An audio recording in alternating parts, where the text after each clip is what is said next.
State دہشت گردی کے ذریعے.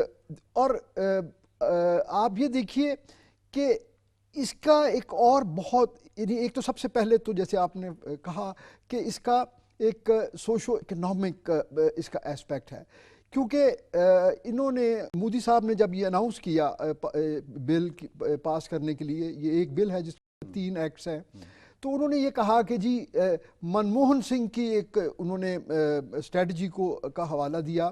منموہن صاحب ظاہر اکانومسٹ تھے, تو کہ جی انہوں نے تو صرف لپ سروس کی, ہم اصل میں یہ کام کرنے جا رہے ہیں.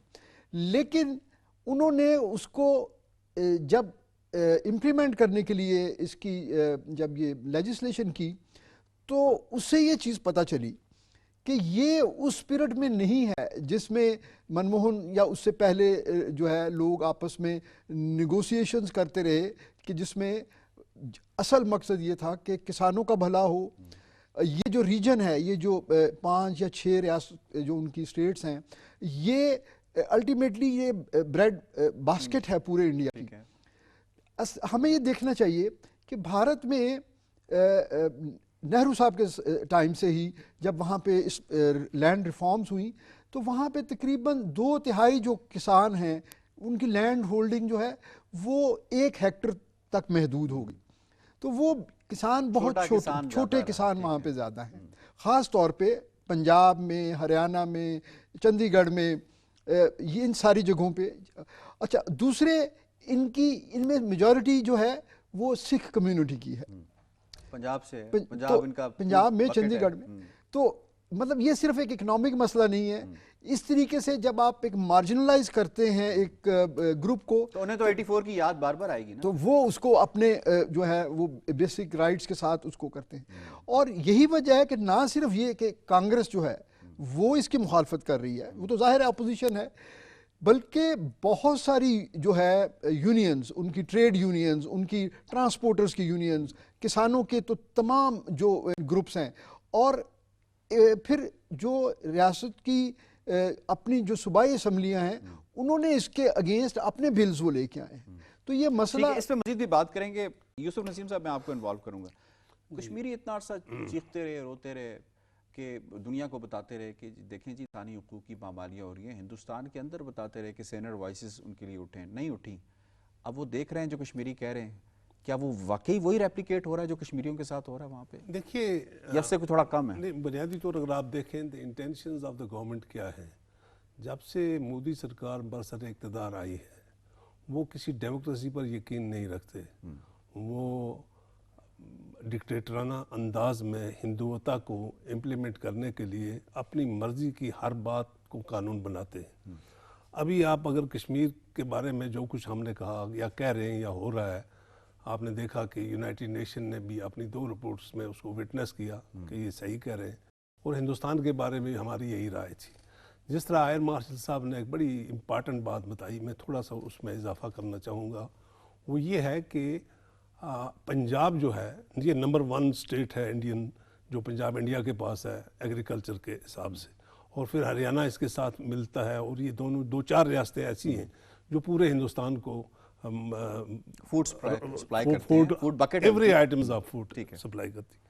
اب یہاں پہ کشمیر میں انہوں نے جس طرح کوشش کی کہ کشمیری کو اقتصادی, معاشی اور ہر لحاظ سے اتنا بدحال کیا جائے کہ یہ روزی روٹی کے لیے پولیس والے سے ریکویسٹ کرے, مودی سے ریکویسٹ کرے, جب فاقے لگیں, جب جسم پر کپڑا نہ ہو, سیب کی فصلیں تباہ ہو گئی. تو انہوں نے سب سے پہلے یہ آزمایا. مجھے لگتا ہے یہ اسرائیلی ڈاکٹرین ہے کہ کمر توڑو پہلے لوگوں کی. تو انہوں نے تحریک آزادی کشمیر کو کمزور کرنے کے لیے کشمیر کے اندر اقتصادی اور معاشی بدحالی کے لیے ہمارے فروٹس, ہماری ایگریکلچر انڈسٹریز, ہمیں کشمیر بھی بہت ہی 1 انچ ہمارا وہاں پہ بیکار نہیں ہے, تو لہٰذا وہاں پہ کوشش کی جس میں وہ ناکام رہے. اسی طرح اب جو پنجاب میں انہوں نے کیا, کوئی بھی حکمران یہ نہیں چاہے گا کہ اس کے اندر انتشار ہو, لیکن پنجاب کے اندر ان کی نیت یہ تھی کہ خالستان تحریک ایک دفعہ پھر دنیا میں منظم ہو رہی ہے, اور سکھوں کی مالی اور اقتصادی معاشی حالت, ایگریکلچر ان کی انکم ہے, تو لہٰذا ایسے قانون بنائے جائیں کہ یہ نان نفقے کے لیے محتاج ہو جائیں، اور یہ جو ان کی جو بیسکلی جو سینٹرل گورنمنٹ ہے وہ ایک جیلسی شو کر رہی ہے. ایک تو بی جے پی کی حکومت وہاں نہیں ہے، کانگریس کی ہے، کانگریس کی ٹھیک ہے، نمبر 1. نمبر 2 وہاں پہ ایک ڈیفرنٹ ریلیجیس گروپ کے لوگوں کی ڈومیننس ہے جو بڑے امیر ہیں، بڑے کھاتے پیتے ہیں، بہتر ہیں، کیونکہ ان کا ڈائسپورا بہت باہر ہے. Exactly right. یہ تو اس چیز کو اس کسان کی اس پہ کسان کی بھی 3 کیٹیگریز ہیں وہاں پہ ابھی بھی. ایک لینڈ لارڈز ہیں، اور اس کے بعد بڑا کسان ہے، پھر کاشتکار ہے. تو یہ ان میں اب جو 3rd ڈگری والا تھا، جو کاشتکار محنتی شخص تھا، تو اس کی روزی روٹی تک بھی اس قانون پر چلیے جو ہریانہ میں جو کچھ ہوا، اچھا، جو اس کے جو میجسٹریٹ نے جس طرح کے الفاظ آپ نے یقیناً وہ سنی ہوگی، اس کی جو ویڈیو ہے دنیا نے وہ دیکھی کہ اس طرح ایک سرکاری افسر اس طرح کہہ سکتا ہے. یہ تو بی جے پی کا گنڈا لگ رہا تھا. دیکھیے دنیا کا یہ قانون ہے کہ مجسٹریٹ کی ڈیوٹی ہے کہ وہ امن امان قائم کرے. وہ مجسٹریٹ ہوتا ہے، اس کے بعد مجسٹریٹ پاورز کانسٹیٹیوشن دیتا ہے کہ وہ خرابی نہ ہونے دے، لڑائی نہ ہونے دے. جب مجسٹریٹ یہ آرڈر دیتا ہے کہ ان کے سر پھاڑ کے میرے پاس جو آئے تو ان کو اتنا مارو کہ گھر سے نہ نکلے، تو وہ یہ ہے اصلی جو ڈاکٹرین ہے مودی کی. تو اس کو اتنا کانفیڈنس دیا کس نے؟ مودی نے. اس کو پتا ہے مجھے کوئی ٹرانسفر نہیں ہوگی، میں نے کسی کو، بلکہ مجھے شاباش ملے گی کہ آپ نے ان کو کریش کیا، مارا. تو یہ جس طرح ایگزیکٹلی اس طرح تو نہیں ہے جس طرح وہ ایک جیپ کے آگے ایک نوجوان کو باندھ کر ہیومن شیلڈ کے طور پہ جو میجر گگوئی ہے اس نے استعمال کیا. ایگزیکٹلی مجھے نام یاد ہے اس کا. جی کوئی نہیں. یہ سائیکولوجیکلی یہ دیکھیے، یہ آپ فیئر مانگرنگ، جب بھی آپ کسی پاپولر موومنٹ کو دبانا چاہیں تو وہ جتنا آپ اس کو دبائیں گے وہ اتنا ابھرتی ہے. لیکن ہندوستان نے جس طرح کشمیر کے اندر یہ تمام ایکسرسائز کی، اور اب مجھے یقین سے میں آپ سے کہتا ہوں، آج نہیں تو کل آپ دیکھیں گے پنجاب میں بھی، اور پھر اس کے علاوہ ہریانہ میں بھی میجارٹی ہے، ناگالینڈ میں، آگے پیچھے جو معاملات جتنی بھی تاریخیں ہیں، ان کو مودی کی غلط پالیسیاں اب یاری کر رہی ہیں مضبوط. میں آج کی آپ کو بات بتاؤں. آج کشمیر کے جو اس وقت کی ہماری قیادت ہے، ان میں سے نمبر 1 سعید علی شاہ گیلانی صاحب کی وفات ہوئی ہے، جو عالم اسلام کے لیے مطلب دکھ کی بات ہے. پاکستان میں تو ہے ہی، اور گیلانی صاحب کی عظمت کو کون نہیں جانتا. لیکن آپ یہ اندازہ کریں کہ رات کے 4 بجے پولیس نے زبردستی انہیں دفن کر دیا ایک چھوٹے سے قبرستان میں، جبکہ ان کی وصیت تھی کہ وہ مزار شہداء میں اپنی آخری آرامگاہ دیکھنا چاہتے تھے. چند ایک رشتہ داروں کو وہاں جانے دیا. اب مجھے یہ بتائیں کہ کشمیر کی آبادی، آپ کی 1.25 کروڑ آبادی ہے انڈین آکوپائیڈ کشمیر میں، جن کو جنازے میں نہیں جانے دیا گیا. اب گیلانی صاحب کی فیملی تو اس کا گھر نہیں ہے، گیلانی صاحب کی فیملی اس کی قوم ہے، اور ہر شخص اس میں. تو انہوں نے لوگوں کو اکٹھے نہیں ہونے دیا، اور رات کے 4 بجے زبردستی ان کو دفن کر دیا گیا اور کرفیو لگا دیا گیا. ڈر ہے، خوف ہے. تو لہذا ہندوستان اس وقت ہر جگہ جتنے بھی ہندوستان کے اندر حقوق، ڈیموکریٹک رائٹس لوگ مانگ رہے ہیں. ہندوستان کے اندر کشمیر تو ایک ہندوستان نہیں ہے، کشمیر پر تو اس کا ناجائز قبضہ ہے، لیکن ہندوستان کے اندر لوگ ان سے ڈیموکریٹک رائٹس مانگ رہے ہیں. ہیومن رائٹس وائلیشن، مائنارٹیز آپ نے حقوق مان رہی ہے، تو ان کو یہ طاقت کے بال بوتے پہ جناب ان کو کرش کرنا چاہیے. مجھے ایویم صاحب کے پاس جائیں. ایویم صاحب یہ فرمائیے گا، جب بھی اس طرح کا معاملہ ہوتا ہے، بات آئی کہ کسانوں نے اپنے رائٹس مانگے، انہوں نے کہا بیٹھیں ہمارے ساتھ بات کریں جو معاملات ہیں، تاکہ ہم اپنے کنسرنز آپ کو دیتے ہیں اور آپ اپنے کنسرن جو ہیں وہ شو کریں، اور کسی پوائنٹ کے اوپر ہم پہنچ، جیسے ایک ڈیموکریٹک فورسز کرتی ہیں. ان کو کہتے ہیں نہیں، آپ کو پاکستان سپورٹ کر رہا ہے، آپ وہی خالستانی ہیں. ان کے اوپر دوبارہ پاکستان کارڈ کھیلنے کی انہوں نے مضمون کوشش. میں بالکل اس کی طرف آؤں گا، لیکن پہلے بریفلی کیونکہ انہوں نے گیلانی صاحب کا ذکر کیا، تو واقعی ان کے جیسے قداور شخصیت کا اب نہ رہنا یہ ایک بہت بڑا لاس ہے. اور انہوں نے اپنی 92 سالہ زندگی ساری جو ہے اسٹرگل کی کشمیر کاز کے لیے. 10 سال تو وہ ڈائریکٹ جیل میں رہے، اور اس کے بعد بھی نظر بندی کی صعوبتیں انہوں نے برداشت کی. اور ہم اس چیز کے لیے ان کو جتنا خراج تحسین پیش کرے، اللہ تعالیٰ ان کے درجات بلند کرے. پاکستان کی حکومت نے ان کو اعلیٰ ترین ایوارڈ سے بھی نوازا، اور وہ جو ہے ہر سرکل میں کشمیر کے اندر بھی، آزاد کشمیر میں بھی، جموں کشمیر سائڈ پہ بھی، اور دنیا میں ایک بہت بڑے لیڈر کے طور پہ ہمیشہ یاد رکھے جائیں گے.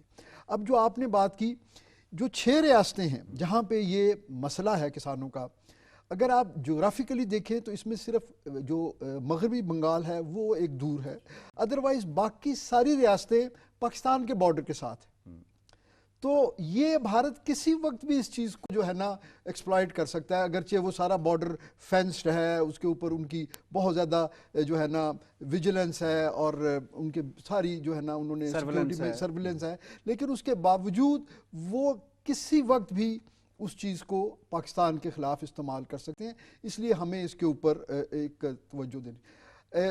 اب دیکھیے انہوں نے کیا کیا، سپریم کورٹ نے، اگر یہ ان کا اپنا سپریم کورٹ جو ہے انہوں نے اسٹے دے دیا اور ایک کمیٹی بنائی کہ یہ ایک اس کے اوپر اپنی سفارشات دیں اور جس کی روشنی میں اس مسئلے کو حل کیا جائے، لیکن بھارت جو ہے وہ انٹرنیشنل میڈیا میں اور اپنے لوکل چینلز پہ بھی اس کو میٹیگیٹ کرنے کی کوشش کر رہا ہے کہ یہ کوئی ایسا مسئلہ نہیں ہے، یہ پاکستان پلے کر رہا ہے اس کے یہ اس کو دیکھیے اگر یہ مسئلہ اتنا آسان ہوتا تو اب یہ تقریباً 1.5 سال ہو گیا، 248 لوگوں نے اپنی جانیں دی ہیں اس مسئلے کے لیے۔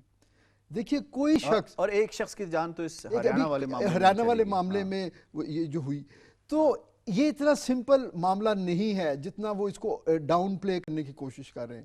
دیکھیے کوئی کاز ہوتا ہے تو پھر ہی انسان اپنے جو ہے نا گھر بار چھوڑ کے وہ آ کے جو ہے نا انہوں نے گرمیاں سردیاں انہوں نے سڑکوں پہ گزاری ہیں۔ اور کووڈ کے اندر اچھا ایک جو ہے نا ان کے ابھی جو لیڈر ہیں کسان پارٹی کے، انہوں نے اگرچہ ایک اصطلاح استعمال کی ایک نیگیٹو کانوٹیشن میں، ہم تو خیر ظاہر ہے اس چیز پہ ہمارا جو ہے سٹانس مختلف ہے، کیونکہ ہم تو سمجھتے ہیں کہ طالبان جو ہے یہ ایک سمبلائزیشن ہے جد و جہد کی، سٹرگل ہے، لیکن انہوں نے جو ہے نا یہ جو ایس ڈی ایم کرنال میں جو واقعہ ہوا ہے جس میں ایک شخص کی ڈیتھ ہوئی ہے، اس کے بعد انہوں نے کہا کہ یہ جو گورنمنٹ ہے یہ اسٹیٹ طالبانائزیشن ہو گئی ہے بھارت میں، یعنی یہ بھی وہ اس کو ریلیٹ کر رہے تھے طالبان کے اس نیگیٹو امیج کے ساتھ جو پچھلی جو انڈیا کے اندر پھیلایا جا رہا ہے، جس میں طالبان نے خود بھی یہ کہا ہے سہیل شاہین نے کہ آپ کا جو میڈیا ہے وہ جھوٹ پھیلا رہا ہے، اس کو روکیں۔ تو یہ انہوں نے اپنی حکومت کو جو ہے نا، لیکن انہوں نے نیگیٹو کانوٹیشن تو یوز کی، لیکن آپ اس سے یہ میرا ہائی لائٹ کرنے کا مقصد یہ ہے ایکسٹریمزم جو ہے جو کہ آر ایس ایس کا ایجنڈا ہے اور جس کو لے کے جس کی انسپائریشن، بیسیکلی آپ یہ کہنا چاہ رہے ہیں کہ انہیں کسی بھی طالبانائزیشن کے حوالے سے ریفر کرنے کی ضرورت نہیں تھی جب ان کے پاس آر ایس ایس موجود ہے، اور آر ایس ایس کو جو ہے بھی کسی تعارف کی ضرورت نہیں ہے، کیونکہ وہ اپنی انسپائریشن ہٹلر سے لیتے ہیں، جو آج بھی جو ہے نا پوری انسانی تاریخ کے حوالے سے جو ہے نا ایک ان کا پہلا شکار خود ان کا فادر آف نیشن بنا، تو اس سے ہم کیا کہہ سکتے ہیں۔ سید یوسف نسیم صاحب، ہم نے یہ دیکھا کہ مسلمز کا معاملہ ہو، یعنی وہ لوگ جن کی انہوں نے آئی ڈیز بنانے کی کوشش کی اور ان کو الگ کرنے کا معاملہ کیا، جے این یو کا معاملہ ہو، مقبوضہ کشمیر تو آلریڈی چل رہا ہے، کسانوں کا معاملہ ہو، یعنی کوئی بھی انڈیا کے اندر ڈائسنٹ کی کوشش کرتا ہے، ایسی آواز جو کہ اختلاف رکھنے کی یا اپنی بات کرنے کی کوشش کرتی ہے، اسے دبا دیا جاتا ہے۔ اس کو تو آپ انڈیکس دیکھ لیں انٹرنیشنلی بھی، جرنلسٹ کے ساتھ وہاں پہ کیا کچھ ہو رہا ہے، ان کی آوازیں دبائی جا رہی ہیں۔ انڈین گورنمنٹ کے پاس اب یہ ایک سٹیٹڈ پالیسی ہے کہ جس نے بھی اس کے اگینسٹ بات کرنی ہے اس نے یا پابند سلاسل ہونا ہے یا غائب ہونا ہے یا مارے جانا ہے۔ دیکھیے آپ اسٹڈی کریں نا آر ایس ایس کو بھی اور پرائم منسٹر آف انڈیا کو بھی، یہ پیدا ہی وہیں سے ہوا ہے۔ 1924 سے ایز اے اسٹوڈنٹ اس شخص نے جب ہوش سنبھالا ہے تب سے یہ ہندی ہندوستان، کوئی بھی مائنارٹی کو وہاں نہیں رہنا ہے، مسلمانوں کا تو یہ ابدی ازلی دشمن ہے، تو لہٰذا اس سے ہمیں اس سے علاوہ اور توقع بھی کوئی نہیں کی جا سکتی، کیونکہ ہم نے ہندوستان کے اندر پڑھ کے رہ کے دیکھا ہے کہ ایک تعصب جو ہے، جو یہ ان کے دل کے اندر ایک کھوٹ ہے، اس کھوٹ کو آپ دھو نہیں سکتے، صاف نہیں کر سکتے، اور یہ ان کو موقع ملا بڑے سالوں کی تیاری کے بعد کہ کانگریس میں تھوڑا سا، حالانکہ وہ بھی انہی کے بھائی ہیں، لیکن ان میں تھوڑا سا وہ سیکولر ہونے کا کنسیپٹ موجود تھا، یا جس طرح آپ نے کہا کہ جس شخص نے ان کو آئین دیا اس شخص کے اسٹیچو کو بمبئی سے اٹھا کے انہوں نے سمندر میں پھینک دیا کہ یہ شیڈول کاسٹ کیا۔ اور یہ بتائیں کہ مہاتما گاندھی کے ساتھ کیا کیا، کس نے مارا؟ پھر مہاتما گاندھی اس کا جو نتھو رام گوڈسے ہے، اس کا جو پسٹل ہے اس کے وہ کہتے ہیں کہ لاکھوں کروڑ روپے کا بکے گا اگر یہ اس کی کی بولی لگا دیں تو یہ ہندوتوا وہ کی کہتے ہیں یہ قیمت لیس ہے، ہاں اس کو اگر ہم بولی priceless. لگائیں، جی جی ہاں، تو اتنی قیمت ہے اس کی. تو اب سوال یہ پیدا ہوتا ہے کہ یہ ایک چیز بالکل اس وقت دنیا پر بھی واضح ہوتی جا رہی ہے. پاکستان کا یہ کہنا، جس طرح ایئر مارشل صاحب نے فرمایا کہ یہاں سے لے کر کراچی تک جو ہمارا انٹرنیشنل بارڈر ہے اس کے ساتھ ان کی ساری اسٹیٹیں ملتی ہیں، تو اگر وہاں کسی کو کالرا پھیلا تو وہ کہتے ہیں کہ یہ چوہا پاکستان نے پھینکا تھا ادھر. یہ تو ان کو اپنا وہ فیس سیونگ کے لیے، اور لیکن اب ان کی ان باتوں پر کوئی یقین نہیں کرتا. یقین اس لیے نہ نہیں کرتا، انٹرنلی اور نہ ایکسٹرنلی. اس وقت ان کے اچھے لوگ، جس طرح یہ طالبان کی بات کی، تو ایک خاتون نے انٹرویو دے کر 101 مثال دی کہ طالبان جو ہیں وہ حق کی جنگ لڑ رہے ہیں اور آپ حق کو مارنے والے طالبان ہیں، حق کو دبانے کے لیے. دبانے والے. تو I have a very last moment left in the program. یہ فرمائیے گا انٹرنیشنل کمیونٹی اتنا کچھ ہو رہا ہے، جب مومنٹس کو میں نے گنایا ابھی، یہ ریسنٹ پاسٹ کا واقعہ ہے، کیوں خاموش ہے؟ کیوں نہیں اس کے اسٹیٹسز ختم کیے جاتے ہیں؟ کیوں نہیں امریکہ کی جو ہیومن رائٹس کے جو بڑے بڑے چیمپئنز ہیں وہ سامنے آتے ہیں؟ دیکھیے نا ان کا دوغلا پن آپ دیکھیے. یعنی یہ جو کووڈ کے حوالے سے جو لیٹسٹ ٹرین اس وقت آئی ہے اس کا سورس بھارت ہے. برطانیہ نے صرف کوئی 2 ہفتے کے لیے بھارت کو ریڈ لسٹ میں رکھا اور اس کے بعد سے پاکستان ابھی تک چل رہا ہے، حالانکہ یہاں پہ کمپلائنس اور یہاں کے سارے انڈیکیٹرز جو ہیں. تو یہ ان کا دوغلا پن ہے، کیونکہ even prime minister of Pakistan کو ورلڈ اکنامک فورم میں کووڈ کی بہترین پالیسیز کی وجہ سے انہیں بلایا گیا، اپریشیٹ کیا گیا. وجہ یہ ہے کہ بھارت کے ساتھ پوری دنیا کے جو بڑی جو ہے نا انفلوئنس رکھنے والی پاورز ہیں یا ملٹی نیشنلز ہیں، معاشی مفاد وابستہ ہیں. اس وجہ سے وہ آنکھیں جو ہے نا بند کر لیتے ہیں جب کبوتر کی طرح انہوں نے آنکھیں بند کی ہوئی ہیں. ورنہ جب ہم نے ڈس انفارمیشن لیب آئی تھی، اس کے باہر سارے انفارمیشن ملی، اس کے اوپر بھی دیکھیں انہوں نے. I have to wind up, time کی کمی کی وجہ سے ہمیں پروگرام کو یہیں سمیٹنا پڑا ہے. جناب AVM اعجاز ملک صاحب آپ کا بہت بہت شکریہ. سعید نسیم صاحب آپ کا بہت بہت شکریہ. ڈیٹیل آپ نے بات کی، اور یقیناً ہندوستان کے اندر جتنی بھی تحریکیں میں انہوں نے جنم لیا ہے، ایک ہی سٹیٹس ہے ہندوستان کی ہندوتوا حکومت کا کہ انہیں کرب کیا جائے، انہیں دبایا جائے. اور یقیناً جتنا ہی دبائیں گے، پوری دنیا میں اس کی اگزامپل موجود ہے، جتنا دبائیں گے اتنی ہی تیزی کے ساتھ یہ تحریکیں پھیلیں گی خود ہندوستان کے اندر. اور جس طرح سے باقی لوگ بھی کہتے ہیں، نقاد کہتے ہیں ہندوستان کے حوالے سے، کہ پھر یہ ڈیموکریسی نہیں رہے گی، پھر جو کہ نہیں رہ چکی سینٹر کے لیول تک، پھر اس کے اندر بہت زیادہ تحریکیں جنم لے کے کئی ہندوستان وجود میں آ سکتے ہیں. کشمیر میگزین سے اتنا. یاسر رحمان کو دیجیے اجازت. اللہ نگہبان.